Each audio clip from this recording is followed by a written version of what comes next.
Ready to test your knowledge on important CCTV installation hardware and best practices? Here's a question for you. What do junction boxes primarily provide for security cameras?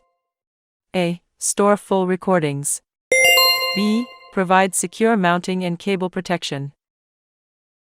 C. Generate power. D. Display live feeds. Do you have the answer? Let's see if you guessed correctly. Here's the answer you've been waiting for. Correct answer is B. Provide secure mounting and cable protection. Junction boxes serve as weatherproof enclosures at mounting points to neatly terminate cables, protect connections from moisture/tampering, and provide a sturdy base for attaching cameras, improving installation professionalism and long-term reliability in outdoor environments.